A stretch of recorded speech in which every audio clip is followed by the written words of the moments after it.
শুভ সকাল বন্ধুরা, তোমাদেরকে জানাই অনেক অনেক স্বাগত। আজকে চলো বাবা সোনার মুখ থেকে কিছু আগে প্রথম শুনে নাও ও কি বলতে চাইছে, তারপরে কিন্তু বাকি কথা হচ্ছে। এখানে কি হয়েছে? ওটা ভাঙ্গাই কি হয়েছে? বলো বলো, আরেকবার বলো। কি? হ্যাঁ, পঙ্গই। আচ্ছা, শুনলে তো? বুঝতে পারলে না?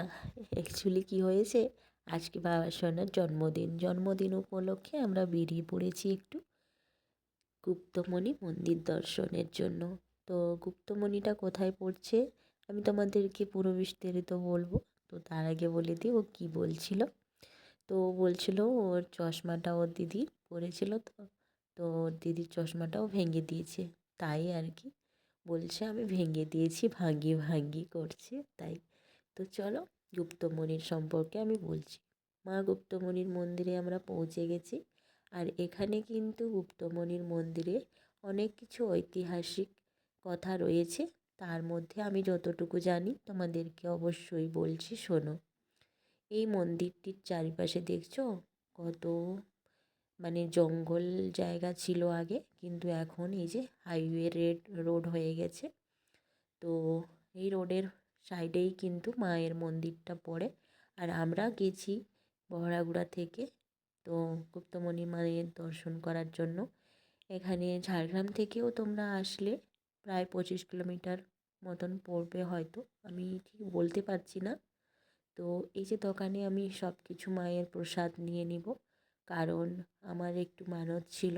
আর ওই মানতটা মায়ের কাছে পূর্ণ করার জন্যই বাবা সোনার জন্মদিনে চলে এসেছি একটু পুরা করার জন্য। তো মায়ের কাছে যেত সব যা যা লাগে সব কিছু আমি নিয়ে নিলাম, তার সাথে কিন্তু ঘোড়া হাতিও নিয়ে নিয়েছি। আর মায়ের যে সাজসজ্জা ওটাও আমি কিন্তু নিয়ে নিচ্ছি, তো থালা ভর্তি করে নিচ্ছি। আর তারপরে কিন্তু মায়ের দর্শনের জন্য আমরা যাব। তো মায়ের দর্শনের মহিমা, মায়ের যে আবির্ভাব, ওটা আমি তোমাদেরকে বলছি, শোনো। অ্যাকচুয়ালি মা এখানে পূজিতা হচ্ছেন বনদুর্গা রূপে, বনের দেবী তিনি। আর কিন্তু হচ্ছে কি বলতো, গুপ্তমণি নামটা পড়েছে কেন, তার মধ্যে কিন্তু ঐতিহাসিক রয়েছে কিছু। তো ঝাড়গ্রামের যে রাজা ছিলেন, রাজা বল্লভ দেব বর্মন, তিনি যখন শত্রু রাজ্য পক্ষই যুদ্ধ করতে যেতেন, তো এখানে মা বনদুর্গাকে গুপ্তভাবে মা লুকিয়েছিলেন। তো এই গুপ্ত রাস্তা দিয়েই কিন্তু রাজা যেতেন মা দর্শন করেই, আর রাজ্য জয়ী হতেন। তিনি যখনই যুদ্ধ করতে যেতেন এখানে মায়ের দর্শন করেই কিন্তু রাজা বার হতেন, আর ওনার যুদ্ধই উনি জয়ী হতেন। আর এখানে কিন্তু শবরদেরই বাস ছিল। আর একদিন রাজা ওনার একটি হাতি গজ হারিয়ে গিয়েছিল। তারপরে কি হলো, যখন রাজা হাতিটা না পেলেন, তখন স্বপ্নের মধ্যে মা বললেন যে হাতিটা এই জায়গাতেই বাঁধা হয়ে আছে। আর এই যে শবরদের যে রাজা লিডার বলতে পারো, নন্দা ভক্ত, তিনি কিন্তু হাতিটাকে বেঁধে রেখেছিলেন। আর তারপরে কিন্তু মা বললেন রাজাকে যে ওখানে শবরদের যে লিডার আছে নন্দা, ও বেঁধে রেখেছে তোর হাতিটাকে, তো গিয়ে ওখান থেকে নিয়ে আয়। আর তারপরে কিন্তু ওই শবরদের যে নন্দা ভক্ত, উনাকে বলবি আমার পুজো করার জন্য।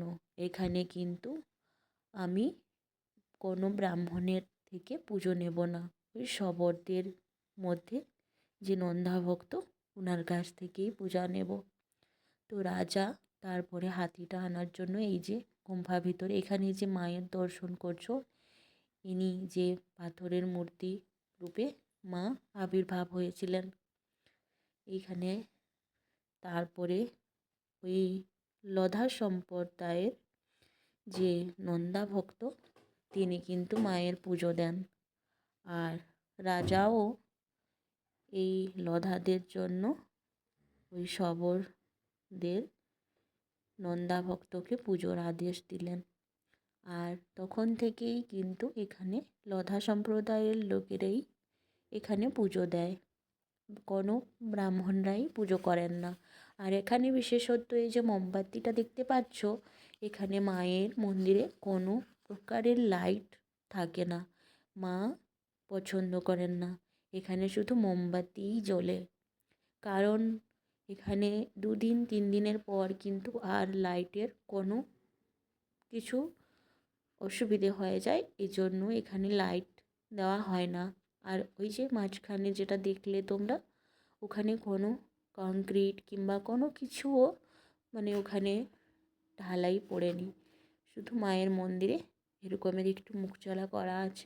আর মায়ের দর্শন তোমরা পেলে এটাই অনেক। আর ওই যে মা যে গুপ্তভাবে ছিলেন, তাই ইনার নাম গুপ্তমণি। আর গুপ্তভাবে থাকার জন্য কিন্তু ইনাকে বনদেবীও বলেন।